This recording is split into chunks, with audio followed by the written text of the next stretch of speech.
لبيك اللهم لبيك لبيك لا شريك لك لبيك إن الحمد والنعمة لك والملك لا شريك لك لبيك اللهم لبيك. السلام علیکم ورحمۃ اللہ وبرکاتہ. نحمده ونصلی علی رسولہ الکریم. اما بعد فاعوذ باللہ من الشیطان الرجیم. بسم اللہ الرحمن الرحیم. رب اشرح لی صدری ویسر لی امری واحلل عقدۃ من لسانی یفقہوا قولی. کل ہم نے عمرے کے بارے میں پڑھا تھا کہ کس فعل پر عمرہ تمام ہو جاتا ہے، مکمل ہو جاتا ہے. عمرہ کرنے کے بعد احرام کھول دیتے ہیں اور باقی دن مکہ میں گزارتے ہیں، یا بعض لوگ اس دوران کچھ دن مدینہ میں گزار کر واپس آتے ہیں. حج کے کچھ آداب ہیں جنہیں ملحوظ رکھنا چاہیے. ہر چیز کے کچھ مینرز ہوتے ہیں. کسی بھی جگہ رہنے، کسی بھی جگہ پر جانے میں کیا کیا چیزیں ضروری ہیں وہ ہم سب کو عام طور پر معلوم ہوتی ہیں یا جانے سے پہلے ہم معلوم کرتے ہیں. عموماً ہم مناسک تو سیکھتے ہیں، لیکن روزمرہ زندگی میں وہاں دوسرے لوگوں کے ساتھ رہنا کس طرح ہے، کیسے بہیو کرنا ہے، کیسے معاملات رکھنے ہیں، کیسا اخلاق ہونا چاہیے، اس چیز کی عموماً پرواہ نہیں کی جاتی. تو اس طرف توجہ بھی بہت ضروری ہے. اللہ سبحانہ وتعالیٰ نے قرآن مجید میں حج کا ذکر کرتے ہوئے کیا فرمایا؟ فَمَنْ فَرَضَ فِيهِنَّ الْحَجَّ فَلَا رَفَثَ وَلَا فُسُوقَ وَلَا جِدَالَ فِي الْحَجِّ. اور اسی طرح وَتَزَوَّدُوا فَإِنَّ خَيْرَ الزَّادِ التَّقْوَى. جاتے ہوئے ساتھ تقوی لے جائیں، اور وہاں پر جن چیزوں سے پرہیز کرنا ہے وہ رفث، فسوق اور جدال ہے. ان سب چیزوں سے کس طرح بچا جا سکتا ہے؟ وہ کون سی ایک خاص کوالٹی ہے کہ جو انسان کے اندر آ جائے تو ان چیزوں سے بچ سکتا ہے؟ صبر. صبر آ جائے تو پھر ہی انسان لڑائی جھگڑے اور فتنے فساد سے اور جدال سے اور فسوق سے اور رفث سے بچ سکتا ہے. قرآن مجید میں اللہ تعالیٰ فرماتے ہیں وَجَعَلْنَا بَعْضَكُمْ لِبَعْضٍ فِتْنَةً أَتَصْبِرُونَ. اور ہم نے تمہارے بعض کو بعض کے لیے ایک آزمائش بنایا ہے. انسانوں کے لیے بہت بڑا امتحان ہے، بہت بڑا. ہم اپنے آس پاس کے لوگوں کی وجہ سے ہی خوش ہوتے ہیں، اور انہی کی حرکتوں کی وجہ سے یا تکلیف دہ حرکتوں کی وجہ سے ہم غصے میں آتے ہیں یا ناراض ہوتے ہیں یا پریشان ہوتے ہیں یا اداس ہوتے ہیں. تو انسان ایک ایسی مخلوق ہے جو اکیلی بھی نہیں رہ سکتی، لیکن لوگوں کے ساتھ رہنا اس سے بھی زیادہ مشکل کام ہے. ہم کسی حال میں بھی راضی نہیں ہوتے، اور یہ ایک بہت بڑا امتحان ہے ہم سب کا. جن لوگوں سے ہمیں فائدے پہنچتے ہیں ان سے نقصان بھی پہنچتے ہیں، اور جن سے کبھی تکلیف پہنچتی ہے ان سے خوشیاں بھی ملتی ہیں. اس لیے ہمیں صبر سے کام لینا ہوگا اگر ہم واقعی زندگی کے سفر میں کامیاب ہونا چاہتے ہیں، اور خصوصاً حج کے سفر میں. جب بھی کسی کی طرف سے کوئی تکلیف پہنچے تو یہ کہہ کے صبر کر لے، یا یہ سوچ کے صبر کر لے کہ اس شخص سے فلاں اور فلاں فائدہ بھی تو مجھے پہنچا ہے. جب ہم کسی کے احسانات یاد رکھتے ہیں تو ہمیں اس کی طرف سے پہنچنے والی تکلیف بہت کم محسوس ہوتی. اور پھر ان الحسنات یذہبن السیئات، لوگوں کے اچھے رویوں کو یاد رکھنا ان کے تکلیف دہ رویوں کو بھلا دیتا ہے. نبی صلی اللہ علیہ وسلم نے فرمایا وہ مومن جو لوگوں سے ملتا جلتا ہے اور ان کی طرف سے آنے والی تکالیف پر صبر کرتا ہے، وہ اس مومن سے اجر و ثواب میں کہیں زیادہ ہے جو لوگوں سے میل جول نہیں رکھتا کہ ان کی تکالیف پر صبر کرنے کی نوبت آئے. جب آپ ملیں گے ہی نہیں کسی سے تو آپ کو تکلیف ہی نہیں پہنچے گی. جب تکلیف ہی نہیں پہنچے گی تو آپ صبر کہاں کریں گے؟ صبر کی نوبت ہی نہیں آئے گی. تو صبر نہیں ہوگا تو اجر کہاں سے آئے گا؟ تو اس لیے اس اجر تک پہنچنے کے لیے لوگوں سے ملنا جلنا ضروری ہے. لوگوں کے علاوہ ہماری روزمرہ کی جو مشغولیات ہیں یا مصروفیات ہیں اور روزمرہ کے پروگرام کا لازمی حصہ وہ کھانا پینا ہوتا ہے، جو حج میں بھی جاری رہتا ہے. عام طور پر لوگ وہاں کھانے پینے کی شکایات کرتے نظر آتے ہیں، یا تبصرہ کرتے رہتے ہیں کھانے پر. کھانے سے پہلے اس بات کی فکر لگی رہتی ہے کہ کہاں سے کھائیں گے, کیا کھائیں گے. جب کھانا سامنے آتا ہے تو کچھ اس وقت باتیں بناتے ہیں, کچھ کھانے کے بعد. کیا ہم ان تبصروں سے رک نہیں سکتے؟ رک سکتے ہیں اگر ہماری زندگی میں کوئی اعلیٰ مقاصد ہو. تو کیا کرنا چاہیے؟ صبر کے ساتھ ساتھ شکر. جو بھی ملے اسے کھا لیں اور شکر ادا کریں. حدیث میں آتا ہے اللہ تعالیٰ اس بندے سے خوش ہوتا ہے جو ایک لقمہ کھا کر اس پر اللہ کا شکر ادا کرے, یا ایک گھونٹ پیے اور اس پر اللہ کا شکر ادا کرے. تو کھا پی کر کیا کرنا چاہیے؟ شکر ادا کرنا چاہیے جو بھی ملے. پھر سکینت اختیار کرنا. نبی صلی اللہ علیہ وسلم نے عرفہ کے دن فرمایا ایھا الناس علیکم بالسکینۃ فإن البر لیس بالایداع. صحیح بخاری. لوگوں آہستگی اور وقار کو اپنے اوپر لازم کر لو. اونٹوں کو تیز دوڑانا کوئی نیکی نہیں. نہیں ہٹو بچو, شور ہنگامہ, پش کرنا, چیخنا چلانا, یہ مسلمان کے اخلاق کے منافی ہے. اور چال میں بھی وقار ہونا چاہیے, گفتگو میں وقار اور ٹھہراؤ ہونا چاہیے. لوگ معاملات کے اندر بھی اعتدال میں نہیں رہتے, یا وہ غصے میں بھڑک رہے ہوتے ہیں یا وہ خوشی سے نہال ہو رہے ہوتے ہیں. بھائی درمیان میں رہو, ٹھہر جاؤ, سکینت اختیار کرو. خصوصاً عورتوں کے لیے بہت مشکل ہے, لیکن کوشش کرنے پر آپ یہ عادت اور سیرت اختیار کر سکتے. کچھ لوگ میں دیکھتی ہوں کہ ان کے اندر ماشاءاللہ بے پناہ ٹھہراؤ ہوتا ہے. ایسے لوگوں کو دیکھا کریں کہ وہ کس طرح بات کر رہے ہیں, کس طرح چل رہے ہیں, کیا کر رہے ہیں, کیونکہ انسان دیکھ کر بہت کچھ سیکھ سکتا ہے. پھر اپنی ذات سے دوسروں کو سکون اور تسلی دینا.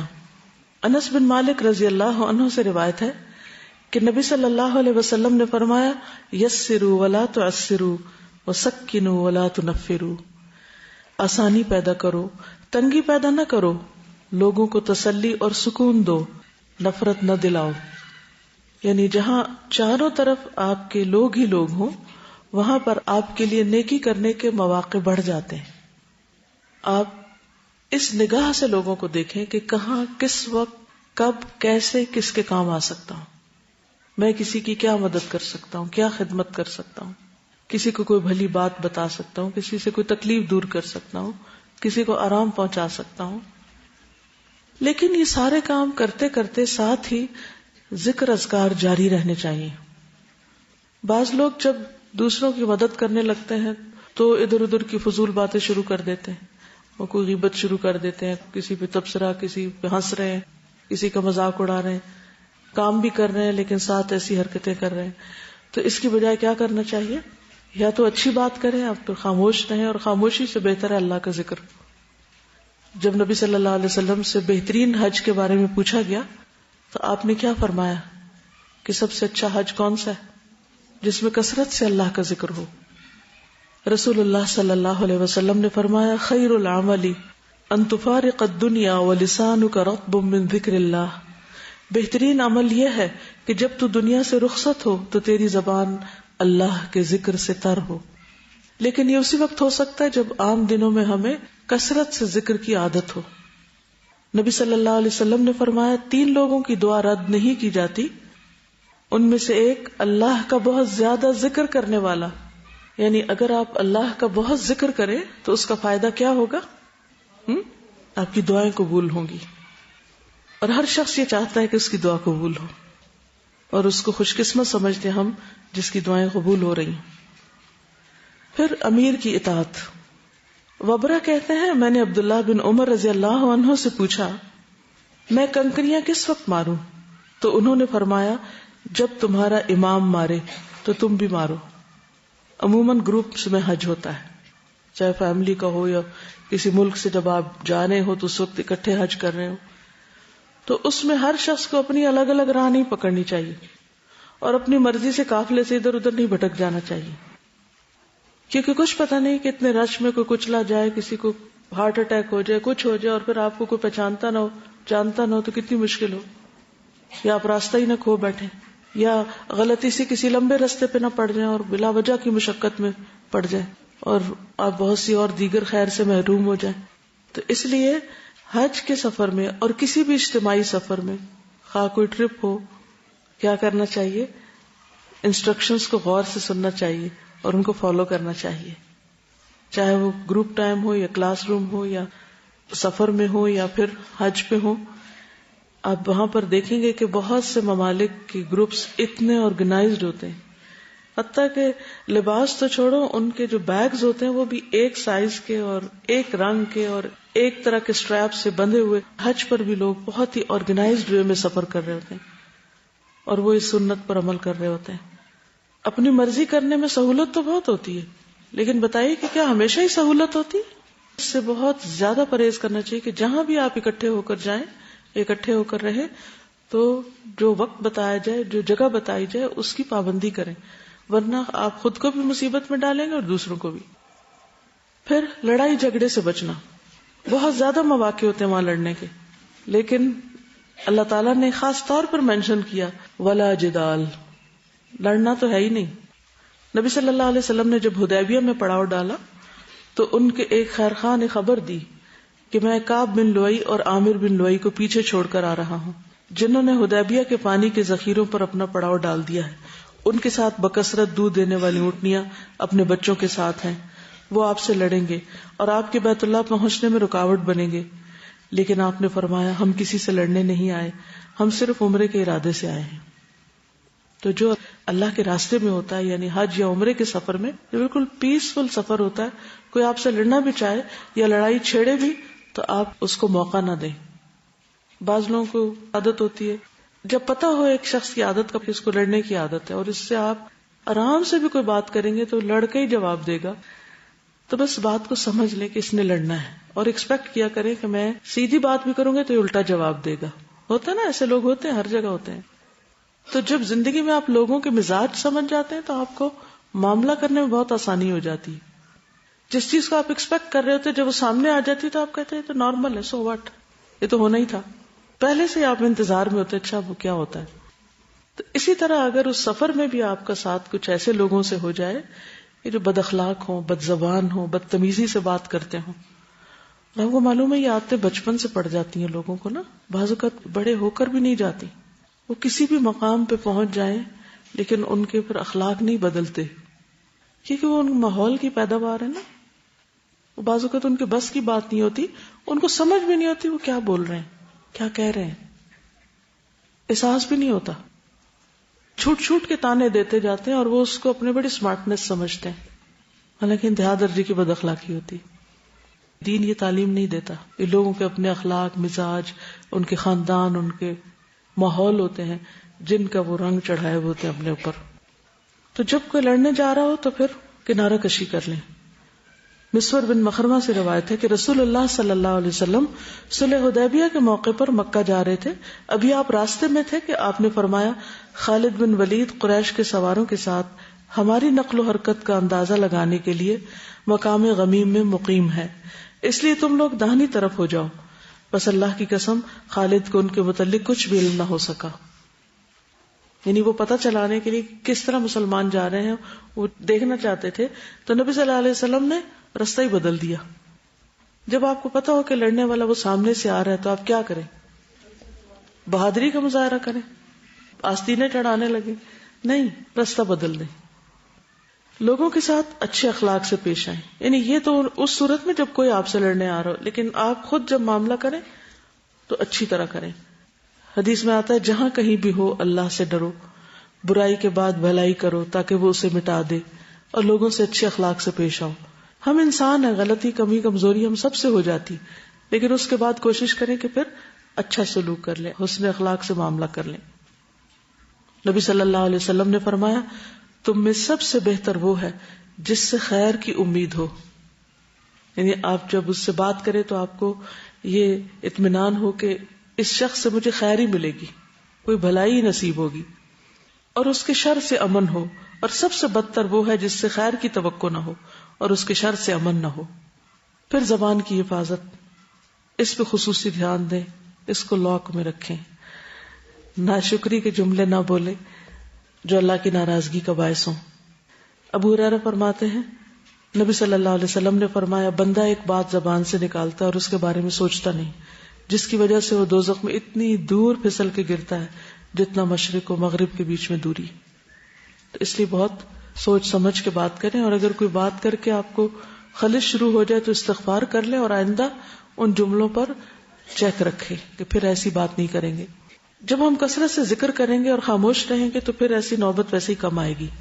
رسول اللہ صلی اللہ علیہ وسلم نے فرمایا، اللہ اس بندے پر رحم فرمائے جو فائدہ مند بات کرتا ہے یا پھر خاموش رہ کر سلامت رہتا ہے. یعنی یہ نہیں کہ ایک مصنوعی خاموشی طاری کر لیں، جب ضرورت کے موقع پر بھی کوئی نہیں بولتا اس سے بھی دوسروں کو پریشانی لاحق ہوتی ہے، تو اس پریشانی سے بھی دوسرے کو بچانا چاہیے. تو اللہ تعالیٰ اس پر رحم کرے جو فائدے کی بات کرے، یعنی فائدے کی بات کرنے والے پر اللہ کی رحمت ہے. یا پھر اگر نہیں ہے کوئی فائدے کی بات، کام کی بات، تو خاموشی اختیار کر کے سلامت رہیں. پھر نظروں کی حفاظت، کیونکہ حج کے لیے کثرت سے مرد اور کثرت سے عورتیں گئی ہوتی ہیں اور باہم اختلاط بھی بہت ہوتا ہے. اس لیے کوشش کریں کہ کسی نامحرم پر نظر نہ پڑے. یعنی آپ چلیں اس طرح کہ جیسے آپ کے آس پاس کوئی بھی نہیں. فوکس کریں اپنے منزل پہ، اپنے مقصد پہ. تو ہر ناجائز غیر ضروری چیز پہ فوکس نہ کریں، اس پہ توجہ نہ دیں. چیزیں نظروں سے آگے سے گزریں گی، لوگ گزرتے جائیں گے. نظر ٹھہرائے نہیں کسی پہ. یعنی ہر شخص کو یہ معلوم ہے کہ نظروں سے اگنور کرنا کیا ہوتا ہے، کس طرح انسان اپنی حفاظت کر سکتا ہے. لوگوں کے ہجوم میں، بھیڑ میں، جب چاروں طرف بھی مرد ہوں تو بھی آپ کو طریقہ آنا چاہیے کہ آپ نے اپنی نگاہ کی حفاظت کس طرح کرنی. نبی صلی اللہ علیہ وسلم نے فرمایا، صحیح حدیث ہے، 3 افراد کی آنکھیں روز قیامت آگ کو نہیں دیکھیں گی. ان میں سے ایک وہ آنکھ ہے جس نے اللہ تعالیٰ کے حرام کردہ امور سے نظروں کی حفاظت کی، یعنی کسی کے سطر پہ نظر نہیں ڈالی، یا عورت مرد کے چہرے کو یا مرد عورت کے چہرے کو نہ دیکھے. تو جو اپنی نظروں کی حفاظت کرے گا اللہ سبحانہ و تعالیٰ قیامت کے دن اس کی حفاظت فرمائیں گے. پھر عمل بالمعروف اور نہی عن المنکر اور دعوت اللہ کا کام ساتھ ساتھ کرتے جانا. نبی صلی اللہ علیہ وسلم نے فرمایا، جب لوگ گناہ کا کام ہوتے ہوئے دیکھیں اور اس سے نہ روکیں تو عنقریب ان سب کو اللہ کا عذاب گھیر لے گا. تو ہاتھ سے بھی روک سکتے ہیں، زبان سے بھی روک سکتے ہیں، اور مختلف طریقے سے سمجھا کے بھی لوگوں کو، ویسے کوئی لڑ رہا ہے تو اس کو بیچ میں صلح کرا دیں، کوئی اور چھلکا پھینک رہا ہے، پانی گرا رہا ہے، پانی بچے ضائع کر رہے ہوتے ہیں وہاں بیٹھ کے. بعض لوگ پانی ایک کپ میں پینا چاہیے 2 اکٹھے میں پینا شروع کر دیتے ہیں، پی کے نیچے پھینک دیتے ہیں. بہت سے غلط کام ہو رہے ہوتے ہیں. تو آپ ان کو اپنے عمل سے بھی بتا سکتے ہیں، خود آگے بڑھ کے ان چیزوں کو ٹھیک کر کے بھی، روک کے بھی. مثلا نبی صلی اللہ علیہ وسلم حج پہ جا رہے تھے، ایک عورت نے آپ کو راستے میں روک کر ایک سوال کیا. اس کے پاس بچہ تھا، اس نے آگے بڑھا اور کہا، یا رسول اللہ کیا اس پر بھی حج ہے؟ تو آپ نے فرمایا نہیں، اور آپ نے یہ بھی بتایا کہ اگر تم اس بچے کو حج کراؤ گی تو تمہارے لیے اس کا اجر ہے. فرض نہیں ہے بچے پہ، لیکن اگر بچہ ماں کے ساتھ حج کرتا ہے تو ماں کو اجر ملے گا اس کا. تو ایک نہیں 2 حج ہو جائیں گے ایک ہی سفر میں. پھر اللہ کی راہ میں کثرت سے خرچ کرنا، فی سبیل اللہ خرچ کرنا، کیا اجر ہے اس کا معلوم ہے آپ کو؟ مثل الذین ينفقون اموالهم فی سبیل اللہ. تو حج کیا ہے؟ فی سبیل اللہ سفر ہے. تو ساتھیوں پہ خرچ کرنا، وہاں کے لوگوں پہ خرچ کرنا، کسی بھی اعتبار سے کسی کو فائدہ پہنچانے کے لیے، یہ کوئی صدقہ خیرات نہیں، ویسے ہی خوش دلی کے ساتھ خیر اور بھلائی کے کاموں میں خرچ کرنا، اس کا اجر بہت زیادہ ہے، عام خرچ کرنے سے بھی زیادہ ہے. اس کو مثال کیا ہے قرآن مجید میں؟ کمثل حبۃ انبتت 7 سنابل فی کل سنبلۃ 100 حبۃ واللہ یضاعف لمن یشاء. ایک دانہ جس سے 7 بالیاں نکلیں اور پھر ہر بالی پہ 100 دانے ہوں، تو گویا ایک دانہ ملٹیپلائی ہو کر 100 دانے بن گیا. تو 1 روپیہ یا 1 ریال آپ خرچ کریں گے تو 700 کے برابر ہو جائے گا.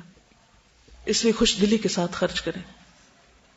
عبداللہ بن عمر سے روایت ہے کہ رسول اللہ صلی اللہ علیہ وسلم نے فرمایا، اللہ تعالیٰ اپنے بندوں کو نفع پہنچانے کے لیے کچھ لوگوں کو بطور خاص نعمتیں عطا کرتا ہے. اگر وہ خرچ کرتے رہیں تو وہ انعامات برقرار رہتے ہیں، اور اگر وہ رک جائیں تو وہ ان سے سلب کر کے دوسروں کو دے دیتا ہے. یعنی کچھ لوگوں کے پاس جو دوسروں کے مقابلے میں زیادہ ہے، اب فوراً سوچیں میرے پاس دوسروں کے مقابلے میں کیا زیادہ ہے، کچھ بھی جو سوچ سکیں آپ. کوئی اسکل، کوئی نالج، کوئی مال، کوئی ٹائم، انرجی، طاقت، کوئی بھی چیز وہ اللہ نے آپ کو اس لیے دی ہے تاکہ آپ دوسروں کو دے سکیں، آپ دوسروں کو دیں.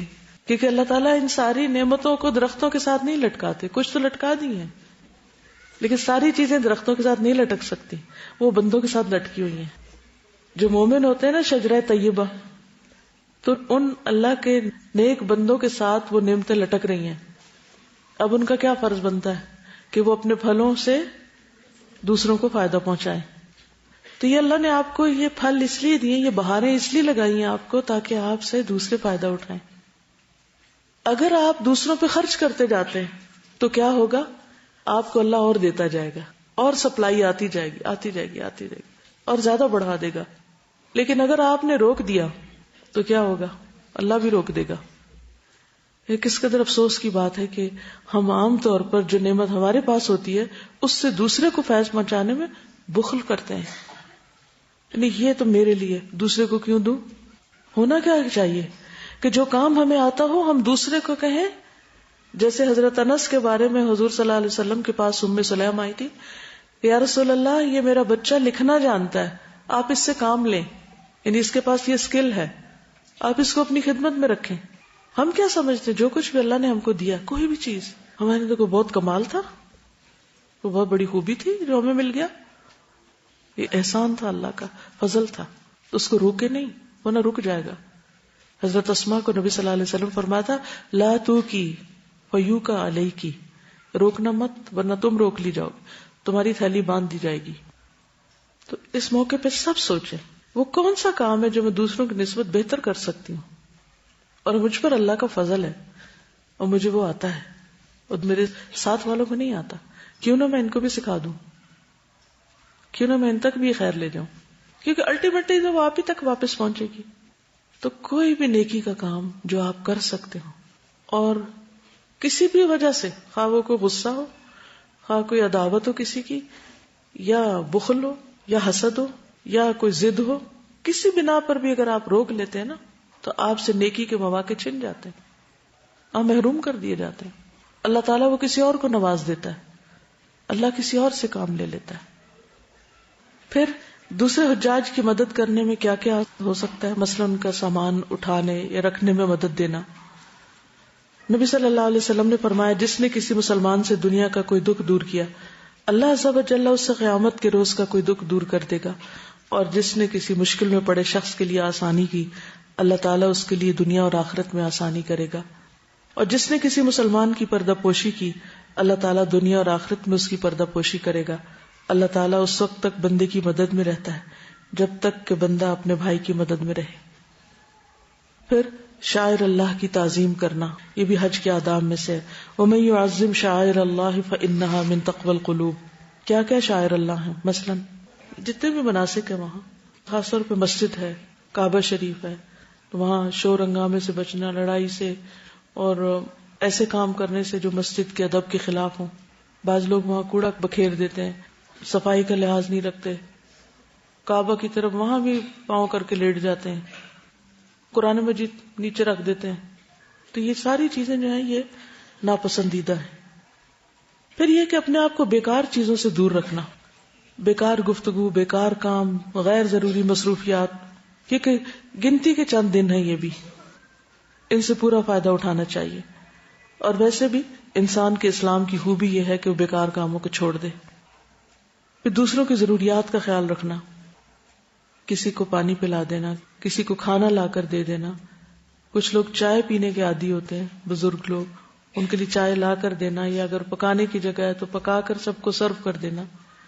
ایک گروپ کے اندر ینگ لوگ ہوتے ہیں، کوئی بڑے عمر کے ہوتے ہیں، کوئی بہت صحت مند ہوتے ہیں، کوئی بیمار ہوتے ہیں. تو آپ اپنا مقام دیکھ لیجئے کہ آپ کہاں ہیں اور آپ کتنی نیکی کما سکتے ہیں. تو اس اعتبار سے دوسروں کے ساتھ جتنی بھی ان کی خدمت، ان کی مدد آپ کر سکتے ہو کریں، لیکن ساتھ ساتھ نیت ضرور قابو میں رکھیں. پیپل پلیزر نہ بن جائیں کہ لوگ کہیں گے واہ بھائی واہ فلاں تو بہت اچھی ہے، اس نے تو اتنی خدمت کی حج کے سفر میں کہ بس ہمیں بھولتا ہی نہیں. یہ تمغہ لینے کے لیے نہیں کریں. جب شیطان دل میں یہ وسوسہ ڈالے تو فوراً اپنے آپ کو سنبھالے کہ نہیں، مجھے تو اللہ کی رضا چاہیے. اس سے فائدہ کیا ہوگا کہ آپ اعتدال میں رہیں گے، نہ تو آپ تعریف کے انتظار میں رہیں گے اور نہ تعریف آپ کو فیول بنے گی کہ وہ تعریف کو فیول پڑے تو آپ چلیں. آپ چلتے رہیں گے حتیٰ کہ جب لوگ تعریف نہیں کریں گے یا بعض اوقات تعریف کی بجائے تنقید کریں گے تو بھی آپ اپنا کام کرتے رہیں گے، کیونکہ آپ کو پتا ہے کہ آپ اللہ کے لیے کر رہے ہیں، ان کے لیے تو کر ہی نہیں رہے تھے. پھر یہ ہے کہ اس راستے میں جو تکلیفیں ہیں ان کا ذکر نہ کریں اور ان کو بہت زیادہ بار بار دہرائیں نہیں، کیونکہ مومن کو تو عام حالات میں اگر ایک کانٹا بھی چپ جاتا ہے تو اس پر بھی اجر ہے، اور یہ تو اللہ کے راستے کا سفر ہے. پھر شکوہ کس سے کر رہے ہیں کہ اللہ تیرے راستے میں یہ اور یہ مشکل پیش آئے؟ نہیں، نادانی میں بھی ایسی باتیں نہ کریں، کیونکہ جو مسلمان جب اس کو دنیا میں کوئی کانٹا بھی چبھے اور اس پر وہ ثواب کی نیت سے صبر کرے تو اس وجہ سے اللہ تعالیٰ قیامت کے دن اس کے گناہ معاف کر دیں گے. تو ہائے ہائے نہیں بچائے رکھنا چاہیے. پھر اسی طرح اگر بیمار ہو جائیں حج کے سفر میں، علاج دوا کے ساتھ ساتھ اپنے ساتھیوں کو، آس پاس کے لوگوں کو تنگ نہ کریں، پریشان نہ کریں. بخار بھی چڑھے تو جسم سے اس طرح گناہ جھڑتے ہیں جیسے سوکھے پتے درخت سے جھڑتے ہیں، تو یہ سارے گناہوں کو جھاڑنے کے طریقے ہوتے ہیں، تو اس کا بھی بہت ذکر نہ کریں. پھر دوسروں میں صلح کروانا. بعض اوقات آپ کے گروپ میں 2 لوگ آپس میں لڑ بیٹھتے ہیں اور وہ بولنا چالنا چھوڑ دیتے ہیں، تو صلح کرانا کتنی بڑی نیکی ہے. نماز، روزے، حج، زکوٰۃ سے بھی بڑی، اجر و ثواب میں بڑھ جاتی.